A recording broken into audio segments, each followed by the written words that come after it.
It's the last day. Can you believe that? It's the last day of VCS action, or at least of regular season VCS action. And we are, of course, here with you. Sorry for the slight delay, but we're right into Champion Select. I'm Yulwei, and with me is Everyday. He'll be here soon. G'day. I am here. We're just fixing a few production things. Of course. So we have Champion Select, EVOS on blue side, Cerberus on red side. This match doesn't really do anything for the standings. We've locked in all the playoff teams, of course. Cerberus is out of playoffs. EVOS fights for third place, though. So for EVOS, it means a little bit. They can secure their spot in the their third place finish and also secure the advantage in terms of drafting against Team Secret then. If win, they get the third spot. If they lose whatever score, they lose the third spot. So for EVOS, this means a little bit. For Cerberus, it's only for pride, but I don't really expect any troll drafts. I have to say these two teams strike me as very serious teams. We'll probably see a very nice, fun little playoff preview, especially for EVOS. And the last hurrah, basically, for Cerberus. And yeah, in terms of pick and bans, Sorry about EVOS that. with a very... Welcome back. So, very interesting approach for EVOS. They banned Zoe from Yado, a very good champ for him, of course. Kalista was open, but they didn't go for Kalista first pick. Instead, Divkid goes to his Aphelios, of course, one of his best champs, I'd say. Divkid is a very solid ADC, can play almost everything. His Aphelios has looked very strong. Giving up Kalista Taric? Yeah, that's a spicy risky. one, though. Yeah, it's risky, but I kind of like it. I think Divkid has had some super high-level performances on the Aphelios. And Kalista Taric, I mean, maybe they're calling Artemis and Ron OP out, saying that they don't think they can execute it. Yeah, possible. we have Braum now locked in. That's a very early Braum. We've seen much less Braum priority in the last few weeks. This is quite surprising to me, especially because there's no... themselves. Yeah, it's interesting. Of course, can still peel for the Aphelios, not quite as easily. And you could now set up something like an Ornn draft where the enemy team can't go for Ornn. Yeah, that makes sense. There we go. Ornn for EVOS. A lot of scaling already. Very good front-to-back team fighting. Scary in the mid-game, though. As if Ornn and Aphelios are behind, it's pretty easy for Kalista to run away with the game here. Yeah, absolutely. It's going to come down to what Parquet is going to play to see if they can sort of control. I mean, I mean, a Cassiopeia seems like a pretty good option, assuming it gets through the second round of bans. Cassiopeia, pretty famous for what she can do to a Kalista, and it's a champion Parquet definitely plays. So yeah, one of his better champs, I'd say. Please don't pick Orianna. Yeah, of course, that's the Parker meme. He's infamous for his Orianna whiffs on the ultimates. So I think he has gotten better in the last few weeks, though. Overall, EVOS has now found their best solo lane setup, it seems, but one consistently starting over TH. Very surprised to see that, considering the pedigree of both players from before.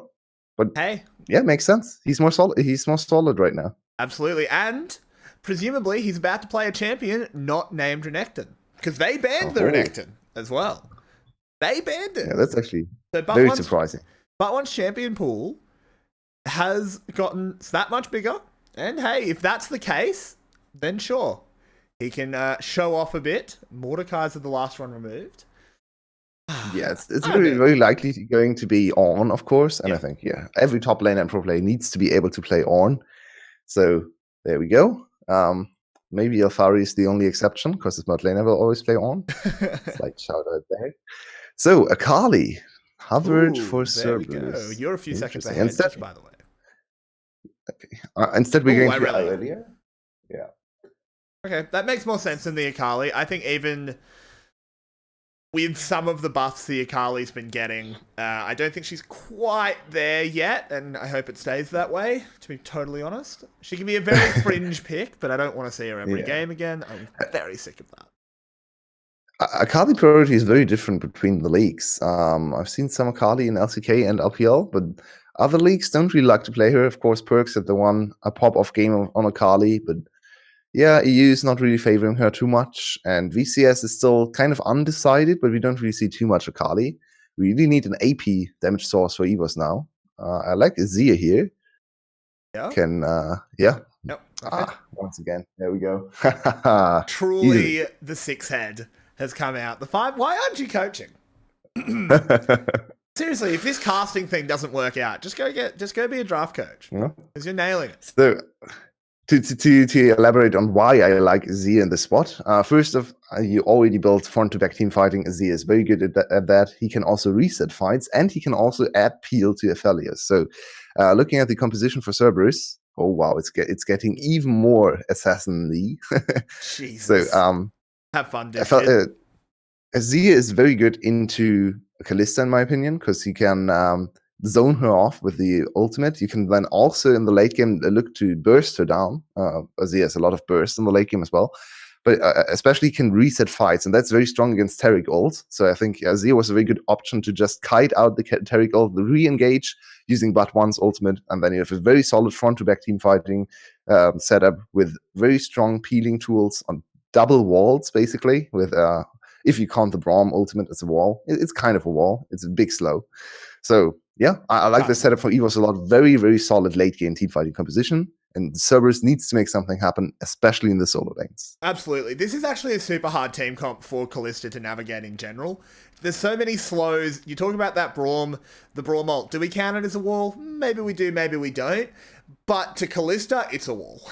That slow is absolutely brutal, and we know what slows do to Kalista. So yep. I think this is a pretty good... Honestly, I think both the team comps make sense. Cerberus is, I think, a little bit binary. They can either get in and kill DivKid, in which case they have a good chance of winning fights, or they can't. No, they don't, yeah. Indeed. And if they can't, no hope. Yeah, and it's very hard to execute. It's much more... They need to come up with some creative approaches to team fights, because they can't opt into front to back. Yeah. Front to back is way too easy to peel for EVOS. They need to come up with a flank for Yado, maybe for Irelia as well, or they try to full on 1-3-1. Would be impressive to see if they're able to pull that off. 1-3-1 is a very good option into Azir on. Both can't defend against their lane counterparts and even cross lane. So if Irelia faces Azir, it's not too easy for Azir to fend her off. Maybe Akali can be stopped by Ornn, but yeah, I think side lane is definitely in the advantage for Cerberus, especially if they can get ahead early. 5v5 looks almost impossible, though. So a very interesting setup, very, as I said, binary and very easy to read win conditions. And even in terms of scaling, it's still an interesting game because, of course, if you look at EVOS's comp, you say, oh, wait, wow, they win the scaling war. But because the two team compositions are very different in terms of what they want to do and what they want to accomplish to win the game, you can actually also make a case for Irelia to outscale on the side lane, be able to just perma-pressure an inhibitor, and for Kali to do the same in the side lane as well. So I'm personally of the opinion that team fighting right now is almost unavoidable because of the big objectives and the timers. It's very hard to win a game without a big team fight. So I'd still say EVOS outscales, but there's definitely an avenue to victory, even in the late game, for the side of Cerberus. Yeah, I very, very much agree with you, and just will apologize to the stream for just the slightest of moment. I'm going to throw up a pause screen. We started late today because I didn't realize the clocks went back, so I got caught off guard. I thought we started an hour from now, so I'm doing a few things on the fly, but that should be it. We can click back into game now. All good, all happy. Here we go to see. Oh, never mind. I need to mute my. Jeez, good day, boys. Good day. But it's okay. Nothing happened. We didn't miss anything. Nope. So, Sorn. This is the last showing for Sorn before he enters playoffs. He's one of our players to watch in the league, I'd say. One of the big four of the junglers. We're kind of the elite four in our league here. Sorn, Levi, Yijin, and DNK, of course. All four have performed decently well. Levi with a little bit of an off split, but he still has pop off games as he always does. I mean, it's Levi after all. It's an off split for Levi, right? Yeah. Anyone else has that split, it'd be incredible. Yeah. Indeed. There's a lot of discussion in the VCS English community about which junglers have been the best and which ones have been the worst. Nicely done from but one, pulling Yeah. the melee creeps in the way that he can secure both of them. Very nice last hit mechanics on level 1. Not the Yeah. easiest thing to do on tank if you push on the turret, so good to see. But one being able to manipulate the wave in his favor. And yeah, honestly, the top lane matchup is not super exciting. No. I think, but one will very early spec into something like a Bramble Vest to not die to Aurelia, and then Aurelia and On will just trade farm for the rest of the game. Well, let's say for the rest of the laning phase. Yep. That It's makes a lot of sense. wow, Ooh. Good trade there by trading more than Butlon. just farm. But while Yeah. things are a little bit uninteresting, I realized the last bit of production things I forgot to do before we went live is put Rakan in another room. So could you feel for 2 seconds? Of course. Bye, Rakan. The first gank is coming in. Swan is spotted though, and Alan with a big minion wave. Will Swan go for the flash? Oh, that was a weird flash. He still gets knocked up, and now Swan against Al. Swan has Conqueror, and wow, he just murders him. Chomps him down. Swan with the early flash, not even for flash on Burrow, but still was able to get in range. Quite an interesting gank approach for Swan, and very aggressive, as we like to see for him. Through full vision and still able to get the first kill. So early head start for Song. So you just missed the first kill, unfortunately. Song went top lane and killed the enemy Aurelia. So very nice start there.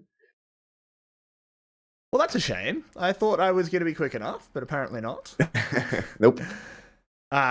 They just waited for you to leave, so to let me take over the play-by-play casting. Yeah, I'll have to go back and watch the clip of you doing play-by-play. I'm sure you remembered to pretend to be excited.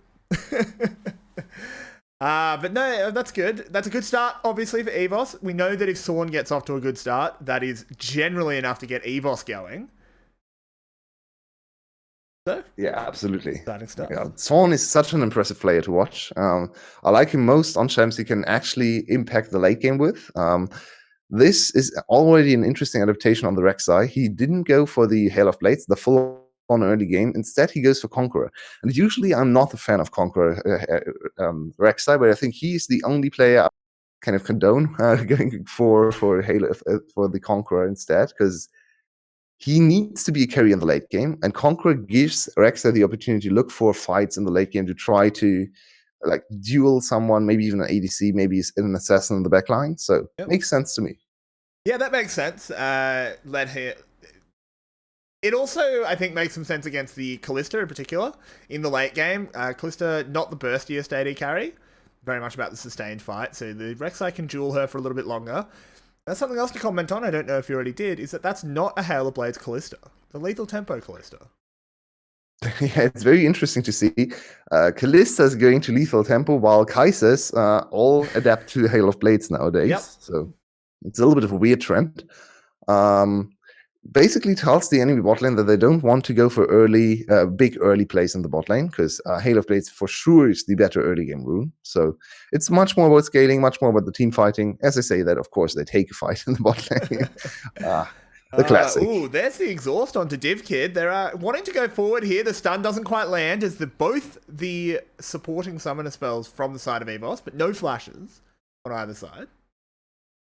Yeah, and if Kid now on this 10.6 Aphelios can't heal up too easily, so Cerberus has recognized that, and there is the dive attempt. Yado is coming in. Yep, absolutely. The jungler is nowhere close. One stun will land, but Div Kid is the target. He's already super low. Ron OP, very low. Artemis, no! Div Kid has finally died, but no, Artemis has beansed it. He's got baked beans everywhere as he's gone down. Made it in 1-for-1. Not ideal. And he used flash and heal there, and still died to the tower. Oh, that's really not great. Div Kid also getting the kill, while Artemis didn't get the kill. So in the end, the bot lane hates Yado for this play now afterwards. Yeah. They're like, oh, do we really have to dive? We don't want to. And he's like, no, we're going for this play. Bot lane reluctantly also goes for the play, and they die. He gets the kill. He's like, nope, ta-da. Great for my mid lane. It is a shame, especially because that kill on the Akali is nice, and it will have an impact later on, but it's not going to have an impact for a while. So let's have a look. Good flash for Div Kid. Yeah. He does not get stunned. So they have to commit very deep under turret, of course. So Ronopi still has the turret aggro. He actually managed this turret aggro very well here to get 3 shots instead of 2. But then Artemis is caught out by the amount of turret damage. Of course, he is able to see the 3 turret shots on Ronopi, but it's still kind of hard to calculate how much that will do then to you. You're a different champ. You have less armor, less base armor than the Taric. So I think he just got caught out by the amount of damage that turret was able to do. Was a lot of damage. Definitely hurt a lot. Can't really blame him too much for that one. Actually interesting. We've already talked about a couple of maybe not weird but different rune choices in the Rek'Sai and the Callisto. But DivKid as well has gone the Conqueror rather than the Press the Attack. So definitely wants to go Conqueror. Conqueror is more common now. On 10.6 maybe, but I don't think it was. Yeah, I think overall the trend has been towards Conqueror, away from Press the Attack, more towards stacking up the more AD. Especially on this new build, it's especially good because you don't actually build that much AD, so you need the Conqueror stacks to get more AD. New build I'm talking about is, of course, the IE into double attack speed items that has cropped up more and more in this patch. So, Thorn. Makes sense to me. Yeah, it's also easier to stack the Conqueror, of course, right? With a lot of attack speed. You use like Q, then another effect of Q hits. You have 4 stacks. You get very easily up to 10 stacks with 6 more auto attacks. Maybe you have the an ultimate here and there. So should be very easy to stack it up. It's not for the sustain in this case for DivKid. Not really. It's 8%. It's nice to have, but it's not that big. It's more about the the amplified AD damage and just to stack up more AD for free. Yeah, it makes a lot of sense. Ooh, Zhu Hao goes over the wall, or Su Hao, as we've been told to call it. Apparently we've been pronouncing it wrong. Ooh, Sorn, that was an ugly, ugly smite. I don't like seeing that, but regardless, it's only a blue buff, at the very least. So let's look at top lane. But one so far has been able to be relatively close in CS, still 20 down, or it should be something like 15, after this wave. So 15 CS advantage for LL because he's just permanently pushing bot 1 in, but one able to defend his turret at least. He's threatening Irelia enough to prevent her from taking turret plates. It's quite natural to fall behind a little bit in CS, so I think that's not too bad. Irelia will go towards the newer build, which is, of course, Blade of the Rune King. Makes a lot of sense against the tank.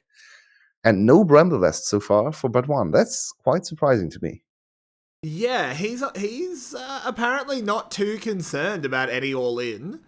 We haven't really been looking at the top lane, but maybe there just weren't that many trades going on, and he thought, okay, LL is opting into just farming this one out, and I don't need the Bramble Vest, which is pretty good, actually, because if he doesn't spend the 800 gold on the Bramble Vest, that kind of makes up for some of the CS deficit. Yeah, I think he needs the Bramble Vest in the late game, though.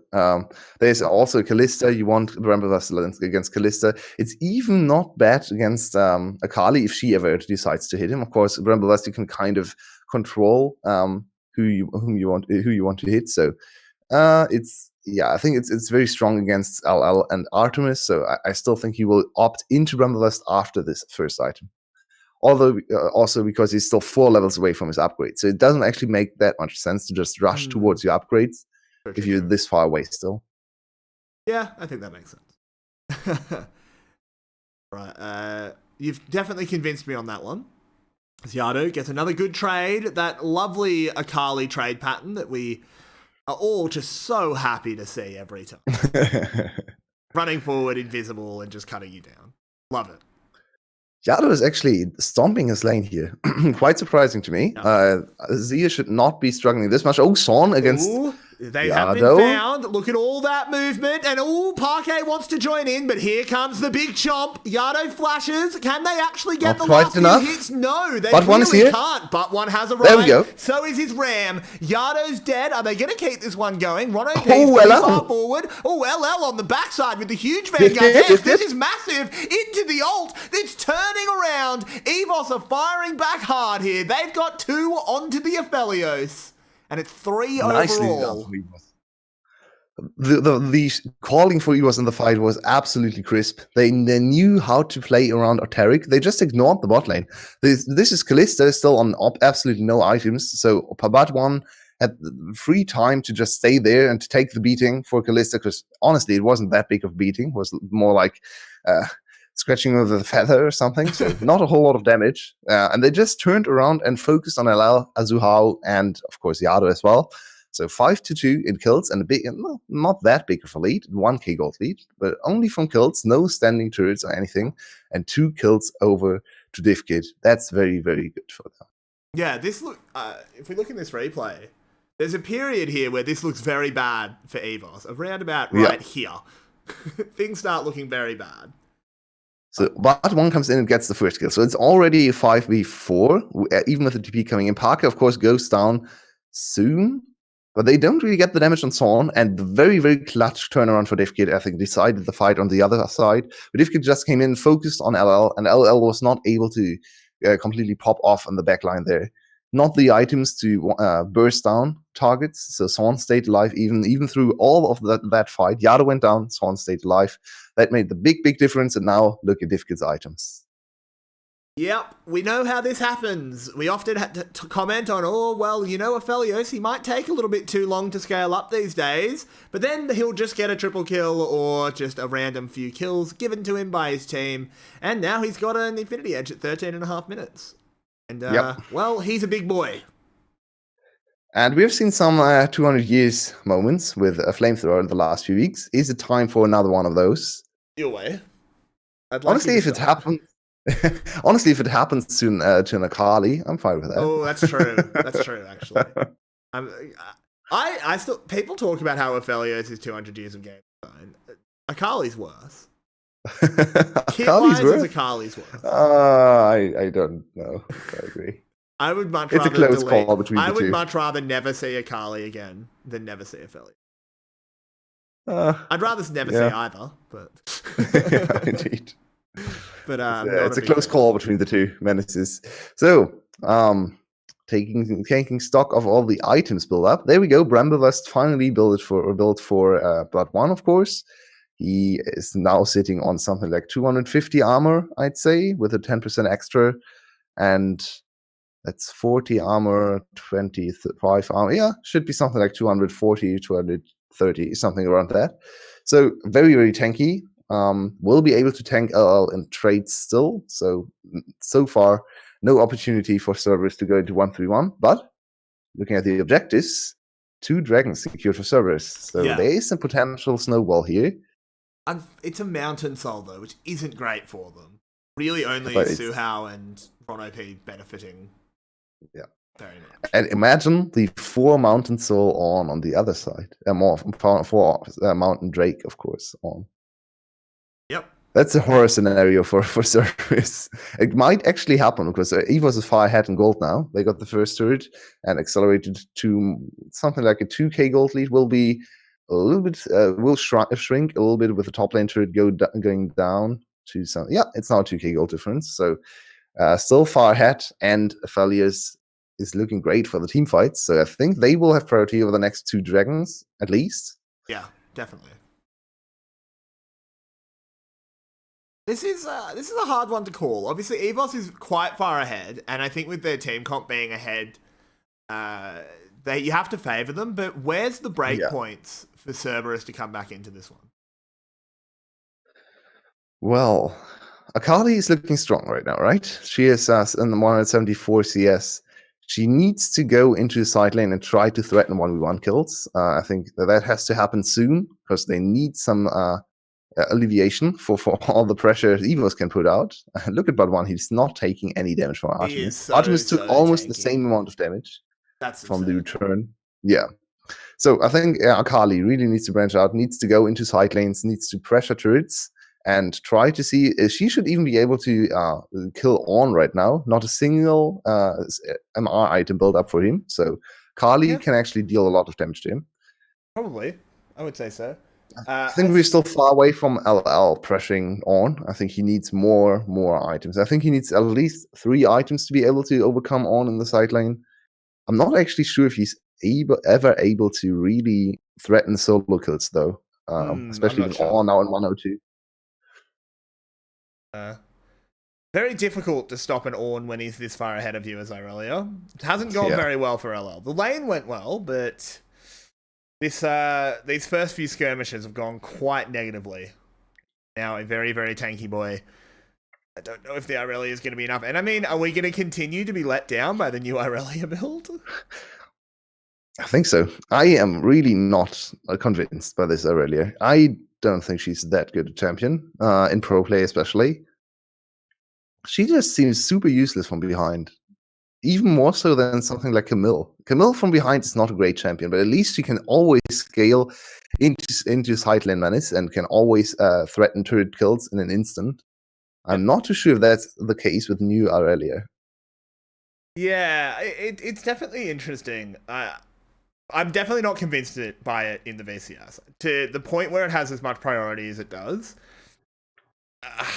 I can't say I It's agree also with it. very easy to kill. Yeah, It wasn't that's even the big focused thing. this game. It is still 0-2. So if you see games where she's focused, she's likely going down 0-4, 0-5 sometimes. So yeah, I'm really not convinced. I need to see more good Aurelia performances with Blade of the Rune King just shredding through the tanks.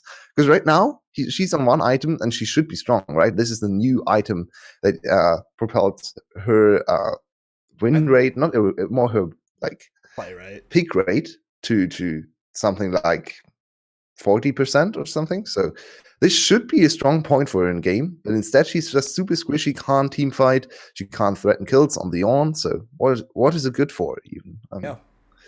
Yeah, part of sort of why I don't think it's necessarily successful in the VCS is, as you said, it's meant to shred the tanks, right? It's not actually as good for diving squishies, but that's what every Irelia we see in the VCS does. It's still diving the backline. They're not side laning. The VCS, we don't have side lanes. We have 5v5s.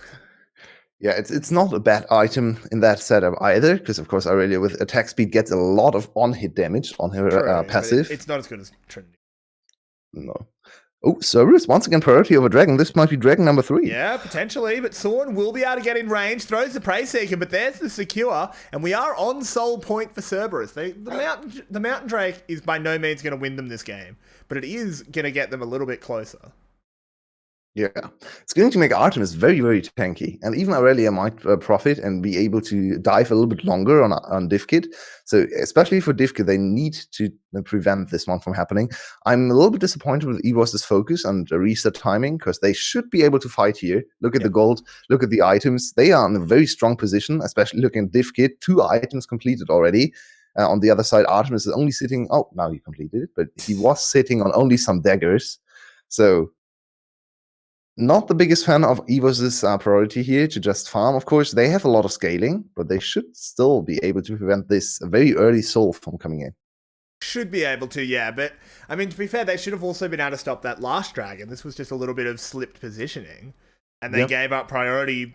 Like, if there had been a 5v5 there, yeah, EVOS probably won it, but there was no chance for that. Cerberus was just there first, took the dragon, and left. I really see EVOS kind of pick up on that front. Yeah, I agree. They need to be better when it comes to reset timing and vision control.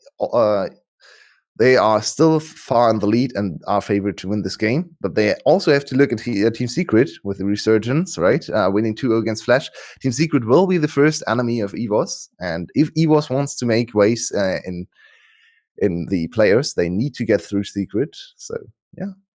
Yeah, and Secret were a solid game so far, but not without mistakes. Yeah, so I mean, again, it's hard to directly compare two teams when they were playing different opponents. Absolutely. But Secret looked absolutely dominant last night against Flash. They, like, not to say Flash got absolutely stomped, but it was pretty goddamn convincing by Secret. So far, yeah, EVOS is probably going to win this game, but we've already seen that there's a few cracks. There are mistakes we can point out when there really weren't too many for Secret. So, I want EVOS to prove me wrong, make me eat my words, come in, finish this game out, and then really dominate game 2. Because I just want a really close playoff series. I think we will still get that close playoff series. I think EVOS EVO's a very solid team. They have Yeah. very good players, and their team play has gotten better. But we definitely still see some misjudgments. The dragon calls so far are not the greatest, and they are now in a situation where the enemy team can pressure Baron while you have to clear the dragon to prevent the soul. So it's always this 3 dragon point that opens up more objectives for Cerberus to trade. Dragon against Baron trade is very favorable for Cerberus because they win both sides of that trade right now. So we might see that happen. Very possible. Baron damage is decent as well for Cerberus, so they can actually go for Baron Rush when the enemy team commits to the dragon. Yeah. Oh, sorry. The stream quality just decides to neck itself. Apologies. And we're still in a little bit of a waiting game here. But1 is now level 13. He has completed his first upgradable item. He's close to his second one, hopefully. He has built a little too few components, in my opinion. Should still go for the second item there. That's a lot of value here for going there. Yeah, he needs to farm up his Abyssal Mask, and then he's super strong in the mid game. One of the tankiest champion on 2 items by a long shot. Yeah, it's not close. And a very strong champion as well. He can also already upgrade another item on his team.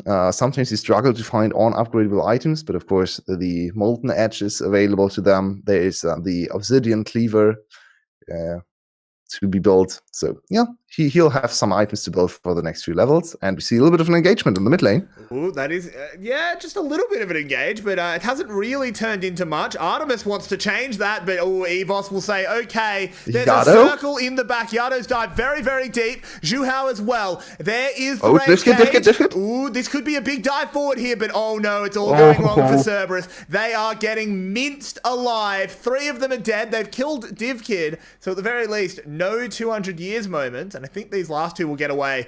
No, they won't. Ron OP won't, at least. Artemis, the only man standing, and EVOS putting an absolute stamp on this game.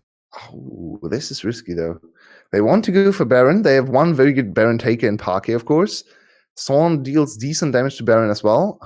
It might be enough, but they might lose the opportunity to go for Dragon now. Yeah. Already Pink's coming in for the Dragon. Not the biggest fan of this play. I think Baron is free afterwards anyway if you have Divkid with you. So now they lose the soul and will not get a single dragon here. Okay, Baron for dragon trade this now for EVOS. I don't actually think that's that favorable for them, and they lost. They won the fight heavily, so shouldn't give up an objective here. That's just a little bit of a high play, but look at Divkid here in this fight. Gets dived on by Yado. Yado gets the Cosmic Radiance, so he's a super annoying, super hard to kill Kali. And Divkid is also just trapped by all the weird cage abilities on the enemy team. Vanguard's Edge and Cataclysm all on top of Divkid, so he can't actually move there. Still pumped out a lot of damage. That's something Divkid always will do. And he goes down, but his team stomps the fight. So here we go. Absolutely. So that was a big one. Good for Cerberus, though. Yep, that is definitely a big thing for Cerberus. I think we've been saying that it wasn't the right soul to really win them this game. It will definitely give them more of a chance, but I think EVOS is still heavily favoured here. It's very difficult to imagine too many ways. I still want to be a little bit, even though I want to praise EVOS for the team fighting, very nice defensive team fighting, very nicely done. I want to call them out on their objective priority. I don't think it's they just made that's just a lapse of judgment, in my opinion. Where you can see the map. There's Baron, there's Dragon, and you are 4-1 on the map. Just go for the Dragon, even though it takes 20 seconds to spawn. Reset. The enemy team is not fast enough to run to Baron and secure that one. So you can just get the Dragon and then also pressure Baron from like a 5k gold lead. You should be able to also secure the Baron, and then you get both objectives. Now they gave up Soul for absolutely nothing for Baron, but they could have gotten both. Anyway. So, yeah, I'm not the biggest fan of this call. This is just a very Baron-focused call, and they ignored the new Dragon mechanic, which I don't like. It's been in the game for a while now. Yeah, okay. Newish. So how long do you reckon before Oh, there we go. He's engaged. Big. Never mind. This is a big layering of CC. The Cosmic Radiance hitting all 4. They're not taking damage from anything. No one is dying here, but finally, there's the first kill. EVOS melting away. And hey, maybe you shouldn't have given them the tank inners from that Mountain Soul, because they just absolutely minced EVOS. What a Cosmic Radiance from Ron OP. Also, what an insane engage from Zhu Hao. Yeah. That was nicely done. Also, Yado zoned off the Swan. Swan was very low when he rejoined the fight. DivKid instantly died in the start of the fight. So just perfect layering of CC. I think they used Fate's Call to initiate as well. Stacked all the CC together. Let's look at this again. We're zoomed out very far, so let's see if we can see how the engage happens. Wow, it's just a very big EQ from J4 into not Equalizer, the Cataclysm, of course. Everyone is trapped in the cage. DivKid is dead. The damage is gone. Azir goes down second, so there's absolutely no damage. But one takes a long time to go down. But it's, in the end, he's sitting duck and needs to go down as well. And then we have just another fight. DivKid exhausted and in the middle of things. Here we go. Artemis is caught out. He gets Braum stunned. And that's a shutdown for DivKid. It's turning back around. They were so happy at winning a fight. Oh, that was very interesting there. Ryan wants to get to the blast cone, but no! Sorn says, you try and pop over, and he can really get some height on his jump out of the ground there. And stops it, but it doesn't really matter as he gets away. Yeah. This looked very fun though. So DivKid gets a kill. They try to dive on him again. He doesn't have flash, so they called him out on his flash, but he had stopwatch, so able to survive this time. And now he was much stronger on the map. Should be able to secure inhibitor number 1 in the mid lane, maybe even inhibitor number 2 in the top lane. They don't actually want to go for that one. That's fair. No. Yeah, makes sense. Look at the death timing for Artemis. He's now alive again, so was a little bit risky to go for the top lane inhibitor. Instead, they just secure mid lane and should be able to secure another good setup for the next Baron and for the top lane inhibitor. Yep, a bit of an unfortunate situation there for Cerberus, as they did win a fight against the tempo, but it really didn't change the beat for very long. Cerberus really did flick it back over to their station pretty much instantly. We came out of the replay and it was already happening. So I want to touch on something that annoys me in Asian regions with Orns. For some reason, Orns in LPL and VCS and sometimes LCK as well like to build 3 Orn items. And there's no reason for that. Like, this is such a weird itemization choice for but one. He could go into utility items now, and that's much more effective. Laying in wait. They want to go for this fight. Sorn flashing away there. B blocking a lot on the side. LL going in. It's all on DivKid. He's doing as much, but he whiffs his ult, but it doesn't matter. He's getting the kills anyway. Yado is dead. Artemis is throwing spears desperately, but one is just a brick wall. And it doesn't matter how hard Cerberus tries.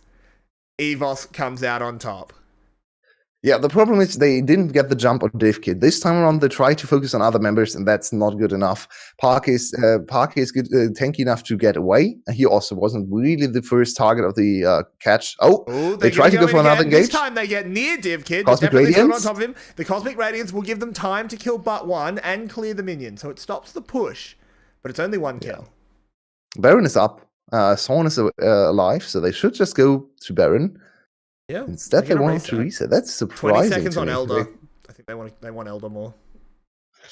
Once again, I think they could have just bursted Baron here and then run. Oh, Parky. There's a teleport and Parky. Yado on the chase. Oh, it's very far away, though. He's really just TP'd over to the blue buff, as Parky got out of there pretty easily. And now Cerberus is positioning on this Baron. They also have very solid Baron damage. Yeah, but Elder Drake is spawning and EVOS is there. This is Baron for Elder. It's an interesting trade here. I don't like trading. I don't like being on the Baron side of this trade. No, absolutely not. Cerberus is also realizing this and now sending members over to the Dragon as well. Zuhao smited, so he has no smite. This is a bit of a disaster here. Yeah, they'll get Baron, cool, but EVOS is just going to 5v5 you, and they've got Elder and a massive gold lead. I don't know about this, boys.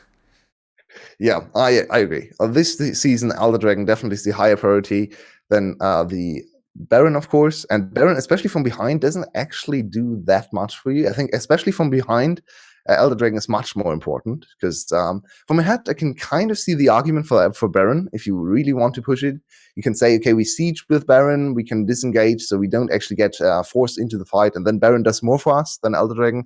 But from behind, you don't really have the siege option available to you, right? So you are forced to team fight. The enemy team can decide to just dive you, and then the Elder Dragon is much more important. So I definitely agree. Elder Dragon was the correct choice for you. It was good to see their priorities for objectives improve in this game. So we'll see if they can close this game out with a good dive with utilizing Elder Dragon advantage in team fights. Yeah, it is. I don't know how Cerberus does anything here. Yeah, they shouldn't be able to contest this next fight. They should probably just give up this inhibitor. Wins the game. Yeah, if they can delay long enough, they've a few tools available to them. If they can catch Divkid and just burst him down, they can maybe even win the fight, even against Elder Dragon. It's very risky, though. DQSS. Yeah, true. Not likely. The problem, of course, with EVOS is they don't really have the best siege now without the minion amplification of Baron. They need more time to get this inhibitor. For some reason, the turret is still allowed to deal 300 damage to the standing turret. I'm Aphelios. Thanks. Sure, why not? And there it is. Finally, the structure will be broken. The third inhib will die. Of course, the top one is now respawned, so I guess it's the second inhib. Cerberus, I guess they still have a chance with one inhib alive. It's not the double super minions yet, but I mean, I've got a chance of outrunning Usain Bolt. Doesn't mean it's going to happen. Yeah, it's very unlikely for Cerberus to win. I think they're forced, especially from behind, you're forced into team fighting way more than from ahead. From ahead, you can kind of run around the enemy team, try to make the game about skirmishes, about 1v1. It's very hard from behind. And now look at all these items in Divkid's inventory. Even Park is looking scary now. And Butt1 is... Oh, there's another nice engage. This is the last ditch engage. The Elder Dragon is gone. Look at all what Butt1's doing. Divkid He's denying any movement. Divkid, as you say, full HP. There's no chance. He doesn't have the Moonlight Vigil. It's already been used. Yado dives into the back. Parquet will take him down very, very easily. And now EVOS press forward. It was Divkid. Yep, it was the oh, bang! The knock-up goes in. The kills come out. And I think we'll be saying goodbye to Cerberus here in game one. Absolutely. Last ditch effort, as you said. They needed to try something. They knew that the buff was not there anymore for Elder Dragon, of course. So the time was the right one. They also had to deal with all the super minions come in. So I think it was the right fight to take. They didn't get the jump on Divkid this time, though, even though he... Oh. I don't know if Butt1... So he didn't have his flash available, so... Yeah, I don't actually think taking this fight was a mistake for them. Okay. But, of course, they were too far behind. The team composition too good in terms of 5v5 for EVOS. Yeah, I just want to show that. I just want to show this on stream. This is Peng, did you make these? Peng, did you make these? Apparently, the Vietnamese casters don't have cameras today. Oh, why not? Who cares? We do. You're watching our stream. So, that was obviously a dominant performance there by EVOS, but we have to pick an MVP from them. Not easy. I think Sorn played really well. Divkid played really well, but he was enabled. Yeah, for me, it's between Butt1 and Divkid, I'd say. Yeah, Butt1 as well. Butt1, that last knockup was sick. I think those two carried the team fights. Kind of always lean towards ADC for a good reason. Divkid had a good game. He got caught once or twice, but it was very hard for him to stay alive as well. So yeah, I think Butt1 though. I think Butt1 was zoning a lot in fights. I'm leaning towards Butt1. Yeah, I'm fine with giving it over to the On. I think it was a very, very strong On performance. He was even in lane most of the time, and then played team fights well. His itemization choice is still kind of int, but whatever. All the Vietnamese players like to int itemization choice, so not something to take away from their MVP points if it didn't cost the game. So yeah, Butt1 locking in another MVP, and he's looking more and more impressive. Absolutely, and EVOS was locking in our game one victory, so we'll be back in just a little bit, about 5 minutes, to see if they can get us off to a rip-roaring start with a 2-0, or if it will be Cerberus fighting back and trying to get some pride in a Game 3. We'll find out soon, guys. Don't go anywhere. See you. Welcome, everyone, for the second game here of EVOS taking on Cerberus. We didn't have a real intro before the first game because I might have forgotten the clocks went back and I needed to finish a game of League of Legends and I didn't want to leave because I was winning. But we're here now. We did cast the first game regardless. No one cares about our intros. So, EVOS with a pretty dominant game one. There were definitely some mistakes. You particularly identified their calls around objectives. But still, Cerberus didn't look like they were in with much of a chance. Game 2, Can that change for them? I still think EVOS played a very solid game. Wow. Not their best game ever. I think they have shown us a little bit more clean League of Legends before. Their calls and vision control and reset timing still a little off, maybe. But yeah, overall, I like this game a lot. I'd like to see a little bit of change of draft now for EVOS. They've shown us a very strong team fighting comp. Maybe show us a little bit more early game. Maybe show us a Sound carry comp. After this was a more Divkit and Parker style front to back team composition. So, well, it seems Cerberus might be listening as they've banned out one of the champions Sorn loves to carry on. That Nidalee is immediately gone. Has Sorn played an AP Shyvana game? I don't think so. Right? He's not one of those players, so he might want to get those in while the regular season is still going. Would be very exciting to see another AP Shyvana here. We've missed her very dearly in the last few weeks. We have. She has not been present. She's gone back to the cave. It's very, very upsetting. As once again, EVOS bans out but one's Renekton, and I did say that right. They're forcing him to go on to a different champion. Yeah. Well, it's heading over there to but one's in but one's rooms. Like, yeah, but one we know here in Renekton specialist, but Renekton is so dangerous to give up as the first pick. You know, we need to ban him on red side. It's just too dangerous. I can just imagine you walk into but one's room and there's posters of Steve Irwin everywhere. He's got a few diagrams of crocodiles on his wall, just sitting in the corner in the practice tool playing Renekton. But here is Divkid getting another go on the Aphelios. Yeah, why not? If it ain't broke, don't fix it. We could also go on again. I think on is fine into set. He, of course, struggles on laning phase, but... Aatrox instead. Interesting. Very Much more aggressive approach. Into the set. Yeah, I think Aatrox is mostly fine into set, right? Set is kind of forced to go Bramblevest, and afterwards they just trade farm. They don't really look for solo kills on either side. So should be fine in terms of lane matchups. It's a little bit surprising to me because the On just worked well for about one. He got our MVP. He played a very good On game. Another MF. Over Kalista. I was going to say, obviously they had the opportunity to first pick Aphelios, and they first picked the set. And I was like, that's okay, because you can just answer the Aphelios with Kalista, and then you'll kind of come out fairly even. But they go for the MF, and I actually don't think they have come out even now. I think Aphelios does a bit more than MF. Yeah, I think MF is picked here as a combo together with J4, because last game they were actually able to use the J4 to lock up Divkid's Aphelios, right? So this time they want to have a little bit more punch behind that combo, and then want to employ the bullet time and just shoot him down while he's still in the cage. So I can see where they're going. I agree the Kalista is the more solid choice, like in the standard draft. You should trade Aphelios for Kalista and not for MF, but that makes sense. I see where it comes from. Yeah. But now there's a Braum, of course. So Braum just has to jump in front of Aphelios and block all the damage. So suddenly the MF pick is negated a whole lot more. Yeah, I don't think the draft strategy here for Cerberus has worked out. I definitely think you're hitting the nail on the head with what their thought process was, but I feel like they didn't think about a few very easy counters. Like this Braum kind of just makes the MF look very silly now.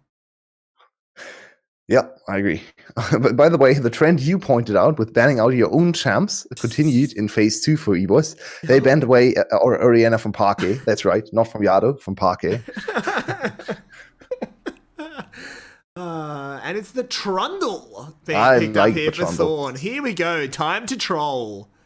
Yeah, Trundle has been such a strong pick for Swan. I think he's by far the best Trundle in the VCS. He has been dominating on this champion, and yeah, I like to see it a lot. He even forced an enemy team this week into picking Trundle away from him, and then he responded with Kindred. So the whole Trundle thing for EVOS is working out in their favor. They either get Trundle, which Swan is great on, or they force the enemy team on into Trundle and then counter with Kindred. So like this development for EVOS a lot.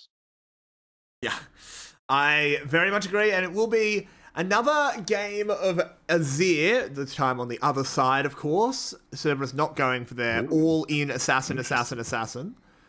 And they round it Another out game with of set support. Set support. Yes. I just wanted to say, are you ready for Azir Corki? Sadly, not quite in time for the Corki hover, but there we go. Of course we get it. It was so obvious. This was such an obvious Azir pick, Corki pick. I mean. So can I just have a 20-minute nap? By that time, they'll be fighting, right? You can just do the first 20 minutes. Interestingly enough, I actually like both champs, but the laning phase between those two champs is very boring. So I think the most hate goes to Azir versus Corki, not actually to Azir or Corki. I think both champs are actually interesting to watch. Corki, the only champ with AP crits in the game, or auto attack AP crits, of course. Azir can do a lot in team fights. He's actually very fun to watch in team fights and skirmishes as well. So it's just the laning phase between the two champs that is not very interesting, sadly. This is a disgusting comp out of EVOS. This is so strong. It is. It does There's so once much again a lot of front to back and even more mobility. Not quite as much kite as on the last comp. They adapted their composition to be more damage heavy and less kite heavy with Azir, Corki for Azir, and also Aatrox for On. So it's a little bit of a different approach. They need to be careful. Braum B needs to be on top of his game. He needs to block On engage, especially to protect Aphelios. Yeah. And DivKid will have a very hard job in this game as well. There's so much that can upset him here. There's Rono P with Set. He can jump into the backline and try his suplex.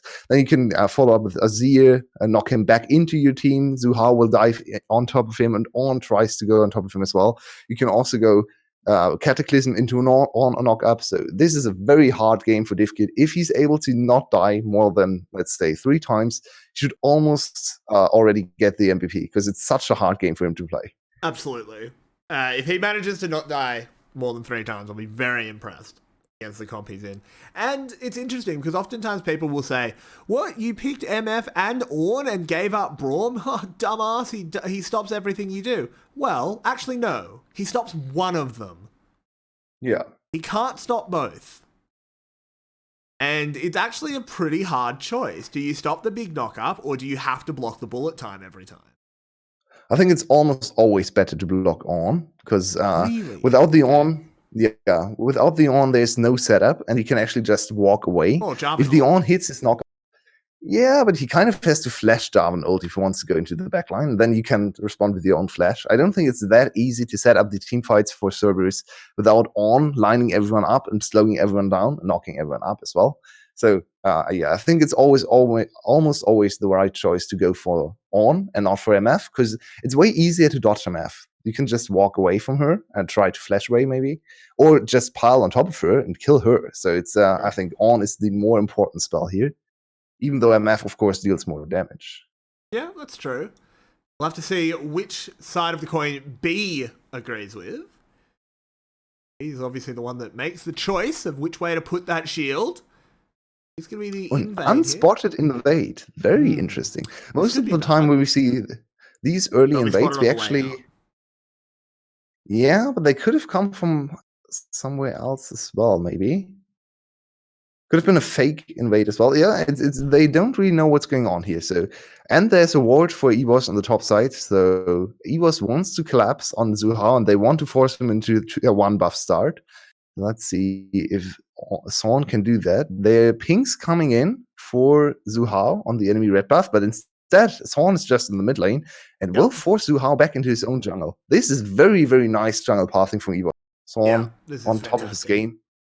Yeah, he'll deny all the buffs, and he also stole away the raptors. So now that Zhu Hao is forced into his own jungle, he will lose a lot of experience compared to Son. Oh yeah, very much so. There's a bit of trading down there in the bot side. EVOS did hit level 2 first and got a lot of damage out of it. And once again. Of course it is. And now Zhu Hao is trying to go for the blue buff instead. He is wasting so much time. And Son is taking countermeasures, but he's a level ahead now, and there's Ugank in the bot lane instead. Yep. Oh, they've gone in. There is the big face breaker. DivKid's in a lot of trouble, but he's got Mr. Wiggly Arms on the go. He gets away from the true damage. He actually just took it, but gets away. The important part. Can Zhu Hao steal away this blue buff? I don't think so. I don't think so. Blue buff is already done. And Son wants to go for the crab as well. No, not quite. Very close. So now Zhu Hao in a decent position. Oh, no. Oh, Runapee. Oh, engage. Look at the damage. Oh, wow. He's coming straight over. You're ahead of us at the moment, as there is so much damage coming out. B has instantly died. Sorn super, super low. Can he get away? Yes, he should be able to with the flash. No, Artemis doesn't want to let him as the double up doesn't quite go in. Oh, but the flag will come down and do it all. And Cerberus is here to avenge game 1. And unlucky there, Artemis. Yeah, very unlucky. He actually survived the turret shot, but then died to something else. A minion, yeah. What is start? What is start for Cerberus? They called Son and B on the defense. They're too aggressive from Son and B to try to also deny the Scuttle Crab. And then nice flash from Runapee just over the wall. Instant face breaker. Very strong ability this early in the game. Stunned both of them. And 3 kills over to Cerberus. EVOS only gets 1. It's the Hex Flash, actually. And he gets the double face breaker into double knockup for Zhu Hao. Perfect CC chain, and even though it's a 3v3, it's not even close. It's a massacre there. DivKid gets the counter kill. Yeah, they had minions. You say it was a 3v3. They had enough health bars to maybe make up 1 champion, and Sorn is dead again as we come back to live. And that early pathing advantage. Why do you need to path well? Just kill him. Yeah, it's completely gone now. I love how Cerberus adapted to this. They have just been on the aggressive here. Cerberus's Yado, especially, permanently pressuring Parker into his turret so he can move first. And Zhu Hao being very aggressive with his invades as well, just getting full in on Son. And Son is now behind in CS, even after that start. Yeah, Cerberus playing a little bit of Caveman League of Legends, see hero, kill hero. Just going in over and over and over again. And I love it. It's working. It's got Zhu Hao back into the game in a big, big way. He's now ahead in farm as well, just by a tiny little bit. But considering he was down by a significant amount, he's now a level up. It's a bit of a disaster here early on for EVOS, and they are not relenting. Once again, they invade. Sorn is now spotted, I think. Yep, they know where he is. And, The 2k gold lead at 6 minutes. This is big. This is very, very big for Cerberus. And Cerberus is one of our most aggressive teams. They like to go for dives. They like to go for early kills. And once again, coming to fruition for them. And looking very, very strong in this second game of the series. Absolutely. And it will be a dragon as well to make sure that they cement their early game moves. 2k gold and the first objective. Must feel pretty good. Absolutely. Right now. And even top lane was in big trouble for BO3. He is actually behind in CS if you count the CS here. LL so far dominating on the on against BO3's Aatrox. BO3 had the opportunity to pick on. Instead, he went for Aatrox, so he's supposed to win this one. He thought he was going into set. I don't really want to pick all into set. It's not a great matchup. Yeah, that's a very fair point. Ooh, but here's another head splash. They do not stop. The flag used as a teleporting point, and this is a lot of trouble here. And DivKid, we were talking about him not diving 3 times, and he's already done it twice. Indeed. The bounce house is there, the knock-up stacked on knock-up, and there we go. 2 more kills for Cerberus. Clean execution, just calling the dive in, and Son needs to be careful to not also die again. Well, I think he's fine. Yeah, They're not gonna he go can't ahead. even collect the CS though. It seems like he's going back to the turret. So at least a few CS over to Swan, but it's another kill over to Zuhao and another kill over to MF as well. Look at this. Very interesting usage of the flag. You don't not actually for the knockup. Instead, Bounce House comes in here. Very nice on play so far in the series. 5-year-old's dream. Yeah, definitely not Div Kids and B stream though. No. They got wrecked. Ooh, Parquet looking a little tilted there as he cancelled his own recall and didn't notice for a few seconds. Yeah. Not great. So I've heard the bounce house can actually be very dangerous for older people with more like if you fall weirdly, you can actually hurt yourself, and that definitely happened to Divkid and B. I've got a story about that. I once no. I was on a trampoline, which is not actually a bounce house, but similar principle. Close enough. Landed badly, flicked off the side of it, and broke my shoulder. Oh, shattered. I was out for half a rowing season. My crew were very upset with me. It's like, well, how'd you hurt yourself? Trampoline. I would really like to decline answering that. Yeah. My client refuses to answer that question. Oh, well. Yeah, something similar happened to Divkid. Unfortunately for him, it's not only the shoulder. Yeah. Definitely didn't work out. And up in the top lane, you know what is working out? This push for Cerberus. They've got the Rift Herald to get the last 2 plates as well. That'll be summoned up. And funneled into Artemis as well. Well, shit. We might be going to game 3. Yeah, we might. And why not? It's a very exciting series so far. And this one is an absolute stomp from Cerberus. Can we see EVOS adapt to this? Because Team Secret is a team that can also stomp early games from time to time. So this is actually a very nice case study to see if EVOS has anything to say about this situation and if they can stall and maybe come back later on. I mean, the question becomes is how good are they in the late game? They're pretty strong. Obviously, Corky's great, Aphelios is great, but there's still an Azir on the other side. It's definitely not just we hit 25 minutes and we win, even if we are 5k behind. Absolutely not.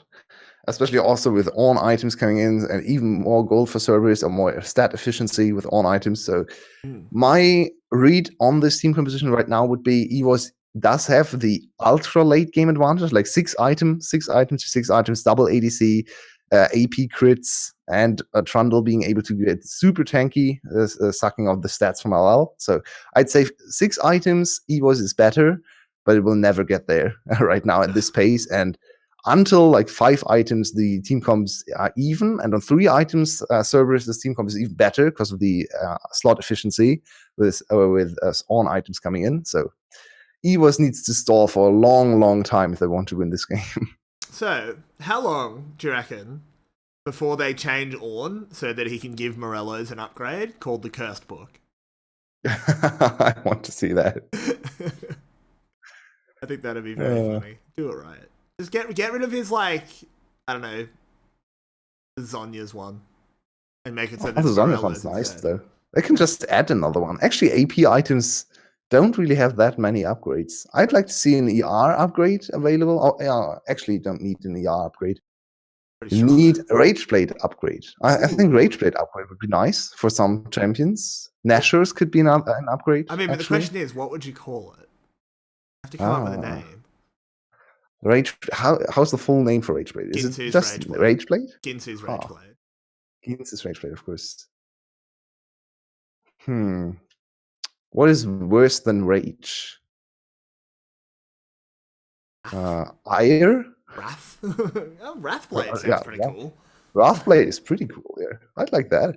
That's cool. Gives you more attack speed, more AD, more AP, a little bit more from all the stats. Actually, looking at the stats for Rageblade, that would be a perfect upgrade because the stats are lackluster. You buy this item for the effect and also for like the attack speeds stacking up, but a little bit more base stats would actually be very nice. What if the upgrade made it so that instead of it doing twice the on hit, it did 3? No. Upgrades never do anything. I know, but what if? Nope. would be very broken. Yeah. That's what would happen then. What if AI actually upgraded the amount of crit damage you It'd do? be really broken, but less fun. Indeed. And On is already very broken, so very bad idea. Everyday balancing champions again. Hey, no. What are you talking about? I don't like Ornn. Ornn is not a buff, shirtless man. That's all my mains. Fair enough. I swear I don't know why. He's the Forge God, though. It's true. He is the Forge God. He's pretty cool. I like the champion design for On. I do. He's just a little too broken. I'd like 2-3 patches where we don't see On. Then he can come back slowly. A little bit too much On. I'm a little fatigued on the On. Yeah. Though, his teamfight can still be very watchable. Like the last game, very nice On play. So yeah. I think his horn is very, very exciting. It's like a very big herald for a fight. So I actually like Ornn a lot. But yeah, I'm a little bit tired of him. I can take a few patches without Ornn. Then he can come back. Unlike Akali, who I never want to see again. Glad, like, people say, oh, well, she's got like 30% win rate in solo queue. Yeah, good. Keep it that way. Get her down to 20. Get her to old Evelyn. I don't actually know her current win rate because she got buffed on 10-7. It's probably up to something like 44%. It's way too much. It's probably better than Fiddle. I mean, yeah, that's for sure. Have you played Fiddle after the hotfix? Yeah, is he actually a decent champ now? Today. He does more damage. Well, I played against him today. Didn't go well for him. Did not go well for him. Because they played him top lane. Oh, okay, yeah.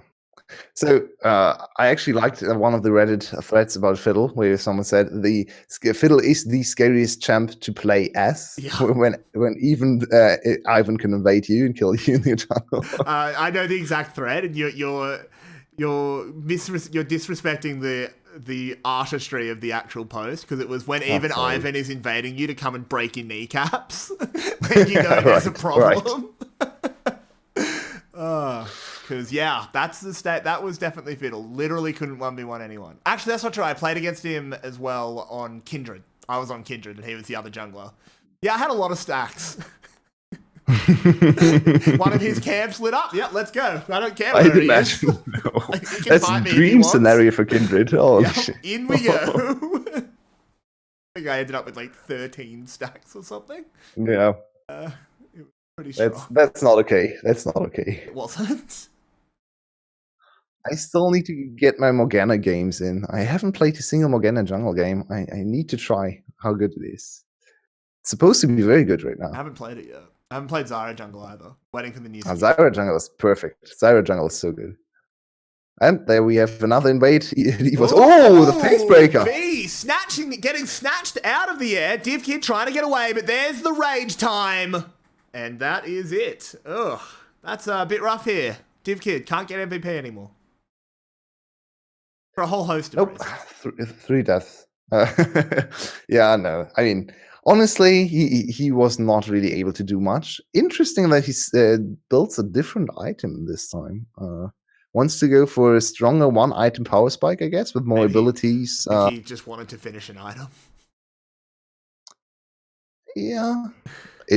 I mean, the gold difference between the 2 items is like 100. It's not that big. True, actually. It's a bit strange. It's interesting. Yeah. I still like the Essence Reaver build. I think the other one is sadly stronger. I hate when the other one gets stronger, because I think it's actually takes a lot away from the skill of the champion whenever the full auto attack build is stronger. That's skill in auto attacking.